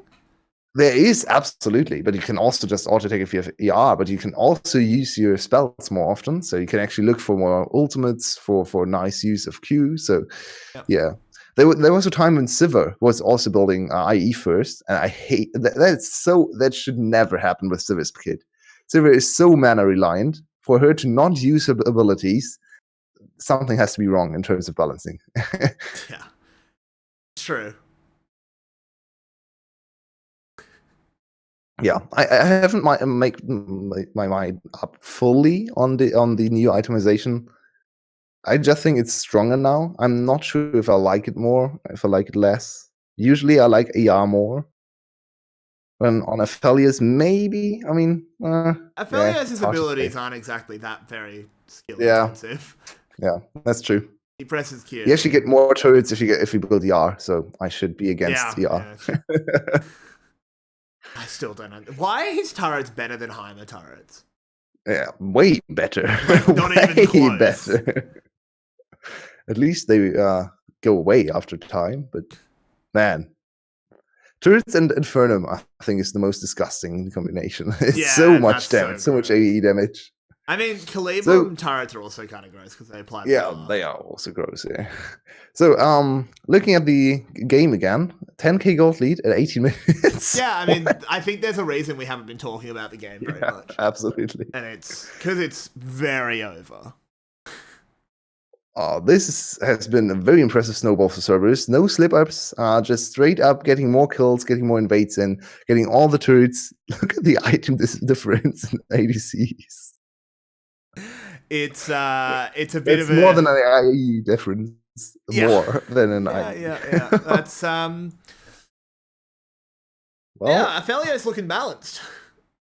This is a game you would call off as a scrim, so I think we are in for like let's say 5 more minutes if Cerberus plays it conservatively. Maybe 3 more minutes if they go for the next dive. I think they'll want a Baron. They'll just take a 20-minute Baron and push with that. And usually you say MF is a very bad Baron champ, but if you have 3 items at 20 minutes, I think she's quite decent at taking Baron. I think anyone is fine at this point. Let's get ready for game 3. What can we see from EVOS to get back into the series? I don't think the draft was the problem.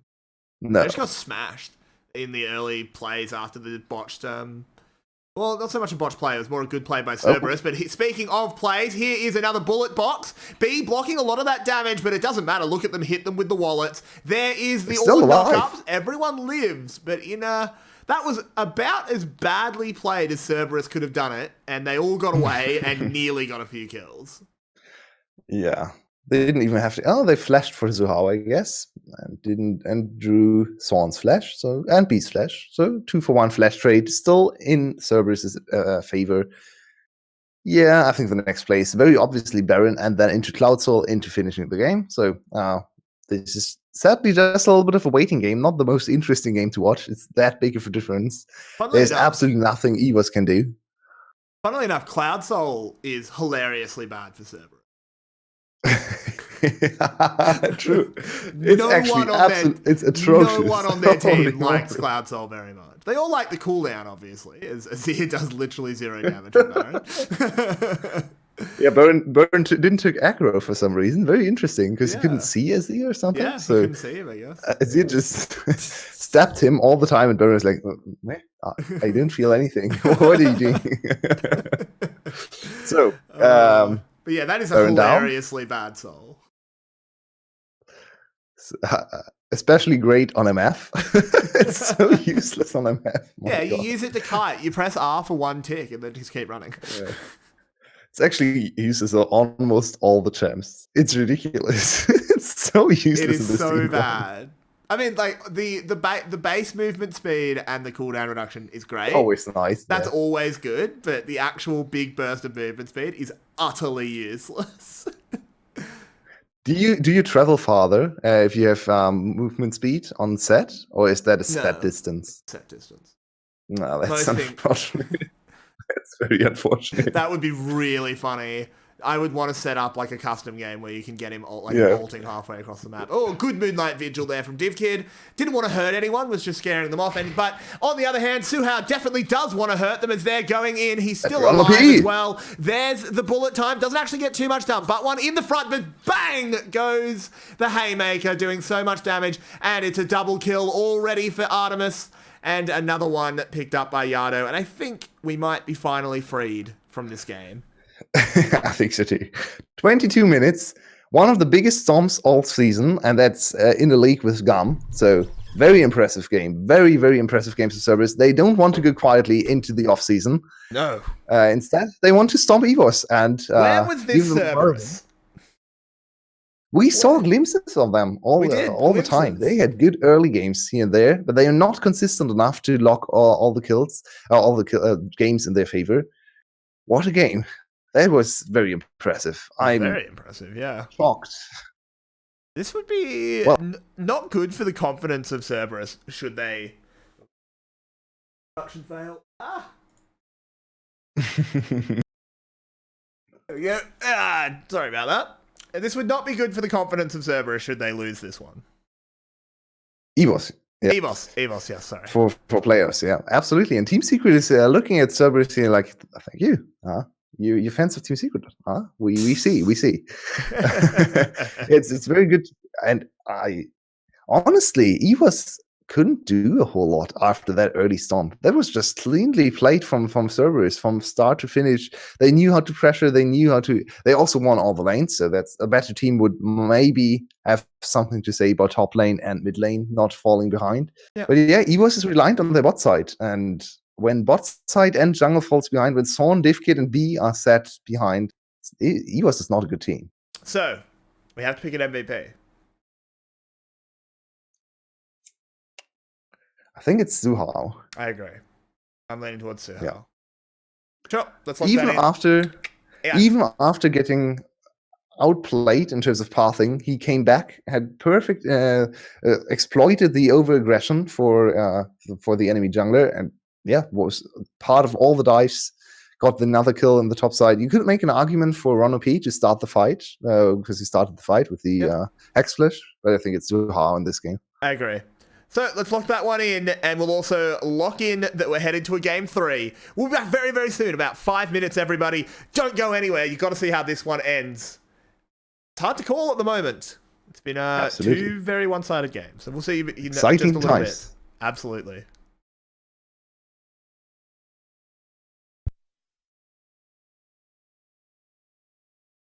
Welcome back, everybody, for Game 3 of EVOS taking on Cerberus. We thought we might have had a quick 2-0 after Game 1, but after that second game, it's very hard to call who's going to win this one. Yeah, absolutely. We might have a very quick 2-1. We were promised no delays, and we absolutely have no delays, and the games are running quickly past this. It's the last day of regular season. We're already 2 games in, for a maximum of 6 games, of course. We want to see those 6 games. We want, of course, the most games we can get. Ron OP gets the official MVP. That's very fair. He was in contention as well for us. Are we becoming everything we hate? Apparently. Oh, no. I mean, he is very far up with the Cerberus list for us. He has gotten a lot of MVPs, so I think Zuhao deserved it as well. And we have to see what EVOS can do to get back into the series. Blue side again. Blue side so far has been successful both games, so might be a little bit of an advantage. Will they go Aphelios first pick again? It's very possible. The question is as well, do we see Set give it away? What is give it up? The Thresh ban again. If you're going towards Aphelios so hard, why are you banning your own Thresh? I understand, yes, Ron OP is very good on it, but Ron OP is very good on lots of champions, so it doesn't make a huge amount of sense to me. Imagine Thresh in that last game. Really neuter a lot of that combo. Probably wouldn't have made a difference considering the lead, but hey. I think there's overall a very weird trend in the VCS where you're too scared of one particular support pick, even though you know that the player can play multiple champs to a very high level. CBL is the same, right? Everyone is always banning Blitzcrank against CBL, and then he goes to Thresh, and you're like, why did you ban Blitzcrank? He can just hook you with Thresh as well. It's very strange. And yeah, I agree with you. The Aphelios Thresh is denied now, so once again, we will probably see Aphelios Braum. Last game didn't go too well. No, it definitely didn't, but it is the Aphelios first pick. The question is, what ADC do they trade it for? Last game, Cerberus banned Senna, so this is something they're definitely aware of. They could pick it up. I thought, ooh, okay, Taric without the Kalista. It's not going to matter. They'll just pick it with this. This is a strong opener. Yeah. Kalista, of course, not contested. EVOS, if they want to pick away Kalista, they need to go Kalista top lane, and I don't think that's going to happen with Bud 1. No. I don't think so. So I like the Zuhao J4 priority again. He had a very good game in the last one, even though this early 2 to 3 minutes went very badly. He definitely came back, hit all the big knockups. So there we go. What will EVOS go for? The timer is very long. For some reason But it is for me. Braum Sejuani. Yep, makes sense. Makes a lot of sense. Braum was anticipated. Sejuani for Son is stable as well. He played a lot in the last split, so yeah, kind of makes sense for him to go back to that one. It's a little bit more versatile, I'd say, than Trundle maybe. Not quite as reliant on getting ahead early. Yep, that makes a lot of sense and can just be a big beefy frontline. Stop the dive being quite as easy as what Cerberus has been doing so far. And something to comment on here is they've actually gone Taric Misfortune. Kallista's fallen by the wayside. Yeah, it's very interesting. Taric not seeing too much without Kalista. She enables him a lot. She saves him a lot and gives him time to channel all his abilities. And also, the Kalista Taric combination for Baron is nice. It's nice for the lane. It's very nice for team fights. So we see a lot of Taric play, but without Kalista, not so much. So we have to see what Ronald P has in store for us without the Kalista safety, without the Kalista engage options. It's much more of a defensive support to peel for Artemis this time. I'm not too happy with that, actually. I think you should have gone back to botlane priority, to botlane dive. It worked wonders for you last game. So why would you not go back to that? A little bit surprised by Cerberus's choice here. It is very surprising, for sure. I have to see how it plays out. I can see where it kind of makes sense, making the MF invulnerable so she's not scared to channel the bullet time. I like that. Still very easy to interrupt her, though. Yeah, exactly. Two long-range CCs are already built for EVOS. You can just chuck the Braum ultimate there, or the Sejuani ult, both cancel her. So I don't really understand. We have to see what if Artemis can make it work, and Mordecai is locked in. The lazy top lane pick, of course, for LL. He has had some good performances, I guess, but yeah.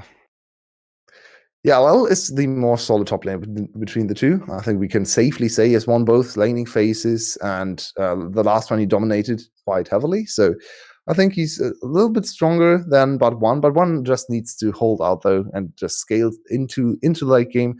Once again, back to the On, and On worked wonders for them in game 1. So makes sense. This draft looks much more like EVO's game 1.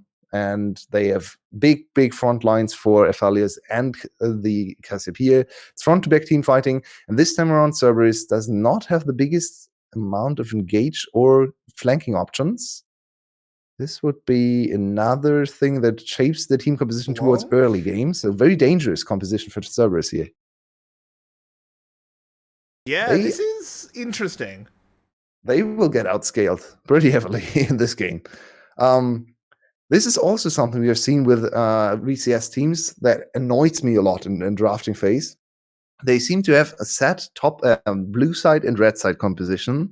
And even after beating the team on the other side, they will not go back to their composition that worked on the other side. Instead, they will go to the prepared team composition on the red side. And that oftentimes leads to teams that won the second game after losing the first game to lose the third game again because they're back to their original side. Yeah, this annoys me a lot. I think Cerberus should have just picked another dive bot lane composition. EVO's comp is very similar to the last game. So why do you go back to whatever this comp is supposed to be? This is such a weird very comp. Disjointed. Super don't like Cerberus's comp. I mean, I like the Mordekaiser pick. Yeah, it's the very lazy top lane pick. It can do something into Aphelios, I guess. You can just remove him from the fight. He does kind of struggle in the Death Realm because he doesn't have any movement tools. But it's not great. And LL's going to have to be pretty ahead to do that. I'm just not sure what this Cerberus comp's meant to do. They've very little engaged against Braum and double hyper carry on the side of EVOS. That's super scary. if Yado does not get ahead early, I think the game is very quickly over. Yado needs to be the focal point here for Cerberus' comp. He needs to be able to threaten Aphelios and Cassiopeia on the back line. If he's not able to get to 2-3 kills early on, I think EVOS has a very easy way to just scale into late game, just fight front to back, and no one can ever threaten Aphelios or Cassiopeia, and they'll just melt everyone on the other side. That said, we did see a certain LeBlanc yesterday. Oh. To some pretty strong levels, and definitely made it very easy to delete an Aphelios. So, if there is a very strong start in this mid lane for Mrs. Blanc, well, then there's a chance. Because if the hyper carries are getting deleted, well, that's all that EVOS has. Yeah. It's a very good point. Of course, LeBlanc into Cassiopeia is not the easiest matchup. No. You need a little bit of help there to kill the Cassiopeia. It's Ignite against TP, so summon advantage already in favor of Yado. I think we need to see an early kill attempt from Zhu Hao. Maybe invest EQ Flash, level 2, level 3. Try to get Parky behind, and maybe force his TP if you can't kill him, and just give Yado all the freedom he needs to run away with this game for Cerberus. Yeah, I think that'd be a good idea. Getting a Blanc ahead early is always good, as B has to flash here at 1 minute 20. Not ideal. I don't necessarily think it's the worst thing ever. I think that flash will be up by the time it matters. Because can you early gank this bot lane of EVOS? Yeah, I agree. Most of the time, early flashes are not actually that impactful, especially if they're bot lane, because it's very hard to exploit them. You have J4, so there is some slight... Wow, that is weird. There's a slight opportunity for J4 to go level 3, EQ flash maybe on top of B, but then they still heal and exhaust, so it's not easy to get the kill. Maybe we'll have to see if they try to go for it. I'd still like the mid lane early kill, a gank, to just accelerate Yado, give him an early advantage, even if it's just CS and experience. That can go a long way for your whole game plan. Yeah, absolutely. Ooh, DivKid takes a lot of damage. This is a bad start here for this bot lane. They trade it back onto Ron OP, but it's a Tarek. Doesn't mind too much. Yeah. Level 1 trading with Aphelios, not great. He doesn't have an ability, so not the strongest champ on level 1 ever. He also, his lifesteal, of course, got nerfed a lot on this patch. The early lifesteal from Severum is only as much as Doran's Blade, so you only get up to 6% lifesteal, which is, of course, not enough. If you only deal like 70 damage per auto attack, you take a lot of time to get back to full HP. Compared to the 8% you had before, it's big nerf, so it's very effective to harry him early on in lane now. Yeah, absolutely. This is a tricky one to navigate top here. Lane, though, this makes it a lot easier, though, when But1 has got LL on the ropes and Sword arrives. The pig is here. The pig has its first meal, and that's already bad for Cerberus. This Mordekaiser, you can't get behind on this, man. Well, that's not the perfect start they were hoping for. Mordekaiser already a little bit of a weird pick in this composition. Now he's behind. This is not going to lead to Mordekaiser losing lane, though. So even though it's very annoying to give her the skill, and of course it's nice for EVOS to have an accelerated Zorn heading towards level 6, it's not the end of the world for Cerberus. It's not like Yado died. Yado dying 1v1 would almost be the end of the game, honestly. But yes, I don't think that's going to happen. No. Is Sworn Sworn now a level ahead of Zhu Hao. I think that might be equalized once these chickens are taken. Yeah. He's not confident enough to take this in bait because of Parker's positioning in lane. Yado had the quicker move, inside track. So, yeah, it's a smart adaptation from last game where Sworn still went for aggressive invades and then got called out by Yado a lot and, of course, by Zhu Hao as well. So, for sure, a better adaptation for the Sworn. This time around, he's going to just farm his jungle, be a little bit more quiet, and wait for his opportunity. Yeah. Yeah, that's makes a lot of sense. I don't think there's no reason for Sorn to take a risk. EVOS, if every minute that EVOS is even, or in this case very slightly ahead, is a good thing for them. As DivKid again taking so much damage in the spot lane. Yeah, and the top lane is fascinating me a little bit here because Bat1 is hard losing. And Yeah. this early on should be able to stand up to Mordekaiser most of the time. Yeah. Of course, you lose trades, but Ooh, B hopping forward here. That was a very aggressive move. Wasn't very punished, aggressive. thankfully, but Yeah, he saw Ronopy moving away, so you saw the opportunity to also get a little bit of damage in on Artemis. Sadly, not quite successful, and Divkit is still struggling to stay alive in this lane. He does not want to reset before BF Sword, so he desperately needs to get this wave, and maybe even another wave afterwards. yeah, absolutely. A little bit of damage being traded back, but this bot lane is a bit rough. It's a bit harsh on DivKid that we're watching it for so long. It's a, ooh, LL using my favorite chroma for that skit. Nice. Pink chroma. That's the one I use. Level 6 now. Can he go for a solo kill soon on bot 1? The biggest... You can actually immune the death realm, right? Yes. Yeah. So we have to see if bot 1 is on top of his game, but there's a bot lane gank. That's much more important. Absolutely. Sorn is coming in. It's not a great time. Cerberus will definitely be losing Ron OP, but will they lose Artemis? Yeah, I think they will. He goes down first. Zuhao has arrived. Oh, Zuhao? Kid. Good flash, though. Can he get under the tower? The smite's used. He used everything to try and get to Aphelios, and they're just trying to give the kill to the right target, and in the end... it's given to Sorn. I don't think DivKid wanted to risk stepping up and getting queued. And in the mid lane now, Parquet and Yado having a big old brawl. Yado coming out on top. It's all falling apart. Yep. It's all falling apart. Yep. Oh, man.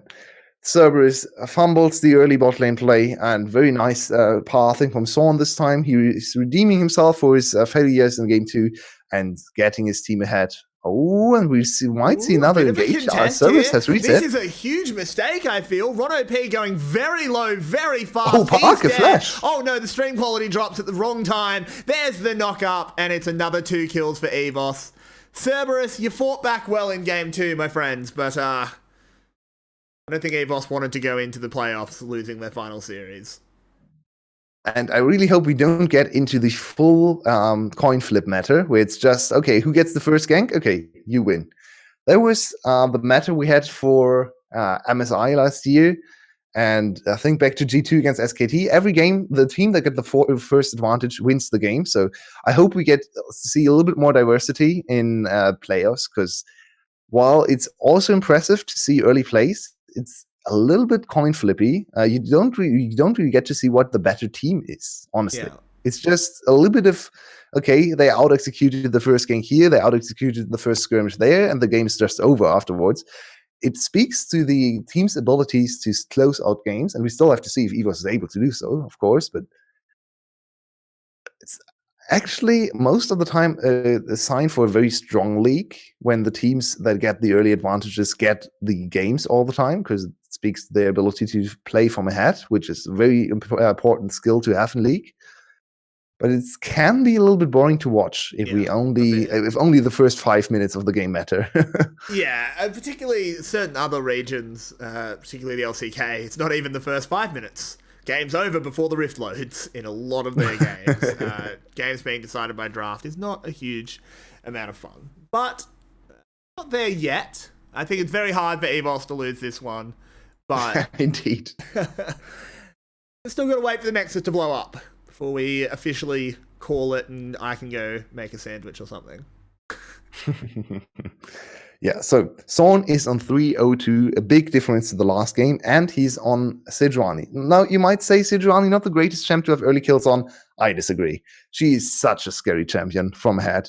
She's so tanky and has so much base damage. If you get fat Sejuani, there's no way you kill her. She can take one-on-one fights with everyone on the map because of her passive, so this is a very scary early lead for EVOS. And Sejuani also great at diving, great at skirmishing. She can do it all from ahead. Yeah, absolutely. She truly is the jack of all trades once she's ahead. This bot lane is also turned around. Now EVOS pretty favoured. OP gets tagged. Suhao is here, but Sorn's back. Suhao's spotted and he doesn't know it. But there is the bullet box coming out. Yado? This is too late a response from B. This is a little bit of a disaster here. 2 kills coming in for Cerberus. Just not very well executed on many, many fronts by EVOS. He was just straight up disrespected the possibility of Cataclysm into bullet time. Yeah. Even though they saw the same happen in the last game. And it's also a really obvious combo. Yeah, that's very surprising to me. So Son light and Wade there, he wanted to get the counter gank in, of course, right? So usually that's not a bad approach, especially if you're this far ahead. You can force the enemy to overextend while not showing, and then counter engage and get all the kills instead of maybe only one. So usually this is actually a good call for him to make, but not when the enemy team is Cataclysm bullet time and your ADC has no flash. They were so easy to execute. They had so much more damage than they needed to have to kill Divkid. And he falls. B also falls afterwards. So 2 kills back to Cerberus. And he was showing some cracks. Yeah. It's a little bit concerning. Like, they're still very favored to win this game, but we've got to be judging EVOS to how we think they're going to go in playoffs. Yeah. But one uses everything to clear that wave to buy the tower. Quite a lot of time. Smart move. Ooh, in the bot lane, that tower did not get bought time. Can Divkid get to his crescendo? Doesn't seem like he's able to do that. Nope. So there is the result available to servers to get the first turret in the top lane, but they're quite late on the rotation here, so it might still be advantageous for EVOS, especially if they can now keep Zuhao honest, keep tracking him, and know where he wants to drop the result. Then they can actually delay the result for 3 more minutes, potentially, or find countermeasures to have all of the players reinforce one lane to deny the result push. So usually, if Rifthold is not dropped immediately after taking it, it might lead to a little bit of a disadvantage. So EVOS gets ahead with a little bit more gold, because Divkid got a lot of platings in the bot lane. Yeah. Oh, we can make the dragon. Oh, it's yeah. Lotso. Okay, I'm going to say Ocean then. Of course. Every single time. How is this even possible? It's absolutely ridiculous. Again, this is ridiculous. I reckon this is, 8 in a row or something now? I'm not sure. It's way too many. I don't think I've got a single correct. It's a 50-50. How are you never right? Particularly, it's really not a 50-50 if I didn't make the guess. What's funny is we always have you say it first. So maybe that's the problem. Yeah. Because it's still a 50-50, because I always just say what you don't say. Yeah. I'm cursed, I guess. It's so weird. I don't know what's going on. I've said it before, I'll say it again. It's Ocean Soul. Yeah. So we might have another tool for servers to win this game. If they can come back and get an early advantage soon enough. But one spot out a little bit caught. He's in the Death Realm. A shame on the spectator client that we can't actually see the Death Realm, because with that skin it looks so cool. As he's trying to get out, and don't think there was much of a chance. And yep, he uses his flash to force the Cataclysm, and he's dead. It took a long time. Yep. So bottom one did not use his W to avoid the ultimate for LL there. So a little bit of a mistake, maybe. Yeah, he used it in the trade, I think, to get a brittle. Yep. And you have to be careful using the W on the trade. Divkid actually gets the first turret instead of the Rifthold. No, I think the Rifthold actually got it. No, the Rifthold was very close between the two. I think Rifthold got it. It's still a loss for servers. Even if they got first turret, it's still only gold for LL, and he is not the focal point of your composition. You need more gold on LB, or maybe even Artemis on the MF. Mordekaiser will not win you the game, so I think getting gold over to Divkid is much more valuable for EVOS compared to getting gold over to your top laner on Cerberus' side. Yeah. I mean, my last solo queue outing would say that maybe Mordekaiser can win you the game, but, I think that's a very different realm to professional play. Solo queue is much harder. Hopefully. You actually don't have good teammates. Yeah, it's so much easier to win professional games. Honestly, you have 4 good teammates. Well, most. What are they complaining about? Most teams do. FTV does exist. There you have FTV. Yeah. Divkid, takes a lot of damage from the LeBlanc. We've been seeing a lot of LeBlanc blowing up Aphelios in the last few days. Can't say. Please tell me why this LeBlanc can deal this much damage on these items. What? She has nothing. She doesn't even have penetration. That is disgusting. What? How is that allowed? That is so weird. I don't know. Well, this LeBlanc is scary. Yeah. Divkid got a lot of extra gold though, so he could spec into a little bit of MR early on. And Yado is walking straight into Sorn. Ooh, but he manages to juke it out. Good job there. Gets away. There we go. It's still an advantage for EVOS. 5-3 in kills. They were 5-0 up and more than 2k gold up. It has slowed down, but you have to consider their team composition is still outscaling. So even a 1k gold lead is very nice for them at this point. And Yado Yado is dead. He must have used his W to clear the wave, and it was just called. Yeah. Yep. Okay. Yeah, he tried to get away there, That's but bad. Son with a very nice ultimate there locks him down. Yado even more behind now. He's in a little bit of trouble. I talked about the LeBlanc being the most important champ in this composition, that he needs to get ahead. He's everything but ahead. He's actually behind. So, that's really not the thing you want to see. In the bot lane, we have But1 and LL having a rumble in the Death Realm. And But1 will just wander away and say, well, that was a nice trip to space. Ooh, LL, buddy. Big shield, but still. Okay. I think if But1 had flash, he could have gone for the solo kill there. But maybe. Yeah, unfortunately, not quite. Once again, But1 not able to immune the Death Realm cast, so he needs to be more careful with his W's and trades, because once he's in the Death Realm, he will just get stomped by the Mordekaiser, of course. I mean, he gets stomped regardless. Ornn can't extended trade with Mordekaiser. Yeah, that's a fair point. Yeah. So in the end, it doesn't. But also Mordekaiser can't really kill Ornn in the duration of the Death Realm, so he can just kind of wander away. Was close though. He almost got him there, so he needs to be a little bit more careful. I have no idea what his mana crystal is going into.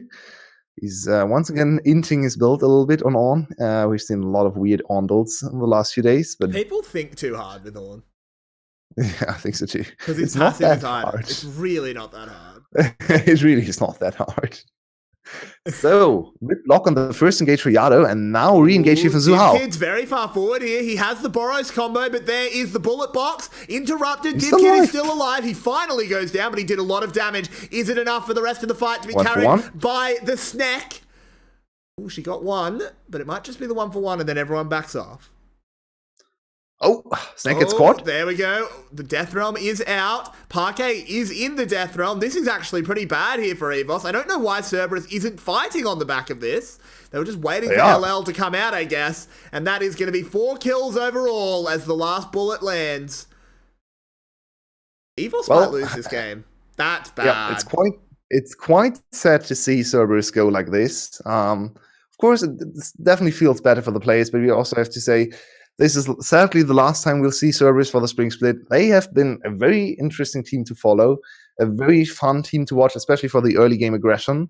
And we might see them win their last ever game in the Spring Split against EVOS. Very impressive team fighting, and EVOS just overstaying again and again.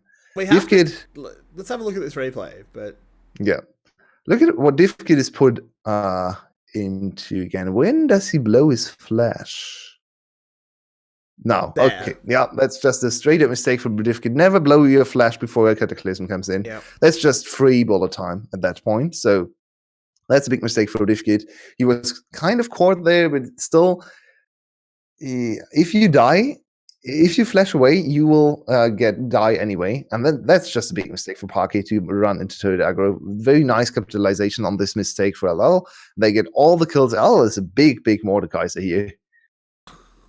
He's a big boy. And that flash for Sorn is reportable. That is reportable. That is such a bad flash. Holy moly. He flashed on 1 HP. Well, EVOS looks tilted, honestly, even after that big early game lead. Yeah, and I mean, that's a bad sign. They had a massive early game lead. We were talking about how this should be over. That should have been decided at that 5-minute play, but EVOS has not done anything. Now, it's not over in the other direction now. Cerberus is definitely in with a shot, but it's still a very good scaling comp for EVOS. Yeah. I'm a little bit worried if EVOS is not capitalizing on these kinds of leads. Team Secret will bite their head off. Yeah. Yeah. EVOS first game was very impressive. The last two we have seen, not so much. And they need to stabilize a little bit, maybe untilt, and approach the rest of the game more with a more clear mind. They can absolutely still win this game. They need to be more mindful of all the key abilities. They need to not get Death's Grasp. They need to not get caught, especially Divkid, by a Bullet Time and Cataclysm combo. So things to work on for them. And I mean, looking at the items, they absolutely still have a shot. 2 items built for Divkid, he's super strong. 2 items built for Parker, he also can deal a lot of damage. But one is working on his own items, so this is not over, but the momentum very much in favor of Cerberus. Yeah. The momentum is the big deal here, as but one could be in some trouble, as Yado and LL are coming for him. Artemis has arrived as well. This is going to be a lot of damage. LL tanking, and easy peasy. Artemis just comes down and says, thank you, guys. Oh, interesting call. 3 of them were spotted, so they're going to start the Baron, but look at the guns for Aphelios. Yeah, not the greatest guns, really bad. 6k health, Suhao is here, could go for the steal, and they just have to back off, so EVOS will get nothing back from the trade. Wow, that's surprising to me. I think they had to commit there. They will lose so much now that they didn't commit for the Baron. They will lose another turret in mid lane. They had an opportunity to go for the 50-50 there, and Zorn is equal level to Suhao, so you should have the advantage if your team takes the Baron. You should always be in something like a 60-40 situation. So, well, this was a weird call for EOS. So their call was take Baron until they notice us and then back off? Or I don't understand what the thought process was here. Very strange to me. I'm not sure. It was a very weird one. EVOS is in this mid lane using their Herald to try and crack open the mid lane tower. But look at the teleports coming in. Yeah. They're coming from all sides. Not interrupted. No, LL will arrive. They want to just collapse on him, but it's a Mordekaiser. You can't really do that as he's getting zoned off by the Miasma. And how did EVOS find a way out of this one? Yeah, very surprising. They knew that Buffon was approaching from behind as well, Cerberus today. So Cerberus was a little bit careful approaching there. Al could have just went for Death Realm on someone and extended the fight. Quite surprised he didn't go for that. But instead, Cerberus once again gets better positioning on turrets and will lock down another one, 350 gold over to LL. Look at the gold lead. It's 4k now for the Cerberus. That's quite a lot. Yeah. They are pretty far ahead. They are. That can be pretty rapidly equalized as Ornn gets some levels. Upgrading items. He does have only 1 item to upgrade at the moment in the Molten Edge. But by the time he hits that level, there'll be a few more builds.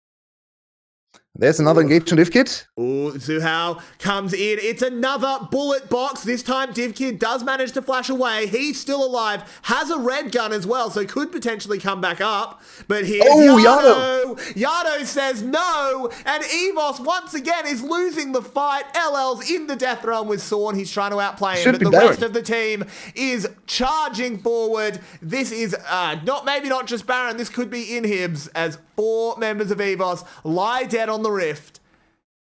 And how's this happened? How does Divkid get caught continuously with flash up in the bullet box? It's so weird. It's so easy to understand that you have to flash away from Cataclysm, nothing else. They want to try to finish. Divkid is up in 4 seconds. Yeah, LL super this tanky. should be game. Yeah, this is game. This is just straight up game. Cerberus. Oh, Divkid. Can Divkid do anything here? But he's just getting zoned out by Yado. The Nexus is going low. The Nexus has gone down. And Cerberus, they can't make playoffs, but they can beat a playoff team.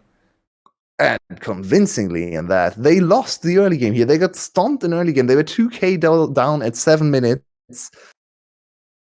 Just clean teamfight execution time and time again. Even again, this very, very strong teamfight comp for EVOS. EVOS is not able to align their battle lines. They they had a very strong front line in On and Sejuani. They were never there to tank the initial engage. Instead, Divkit was just exposed to the bullet box time and time again. He misplayed it big time as well. But man, Yep. that's very disappointing for EVOS, but a very nice finish for Cerberus. They are super sad to miss the playoffs, but at least they go to 7-7. 7-7 would be good enough. 50% would be good enough to go to playoffs in almost every league in the scene. Sadly, not quite good enough for VCS because we only have 4 playoff teams, so you need 8 victories to get there. But this is something to work on and build on up on in Summer Split. It's a massive improvement for their split. Considering they went to relegations in the summer split, they're now finishing 5th, and it was not a distant 5th. They very much 1 or 2 more series go their way, they're in the playoffs. That's a big improvement for the Cerberus org. They're obviously going to be disappointed, but still should be happy with the growth regardless. That is going to be it for this series. We have to pick an MVP for Game 3 before we run away. Not easy. Tricky. It's LL for you, probably? The Mordekaiser? Yeah. I'm thinking LL. He did a lot. He's a big boy. I think that's fair. He hard smashed his lane. He won 1v1 after 1v1. He had the one very important death grabs in the mid lane, of course, that actually turned the whole game around. So, yeah, I'd agree. I think LL is a very good call. All of EVO stepping up, though. Very good bullet time, Cataclysm combination as well. Cerberus, of course. But LL locking in the last MVP of the split for Cerberus. Sad to see them go. I would have liked to see them in playoffs as well, but oh well. They can try another time in summer and maybe get a few more victories here and there against the worst teams to secure playoffs. Yeah, absolutely. But that'll be it for our first series tonight. We do have GARM taking on DBL in a little bit. We will turn the stream off for a little bit. It'll be back in plenty of time. Don't you worry. If you'd like to join the community and talk about the games, there is a Discord link below the stream. And if you look down there as well, there might be a few ways to financially support this stream. We don't get paid, and we do a fair bit of hours, so that would be really appreciated. So, yeah, we'll see you guys in probably about 20 minutes. See you soon for the last ever series of the Spring Split. Yep. See you then, guys.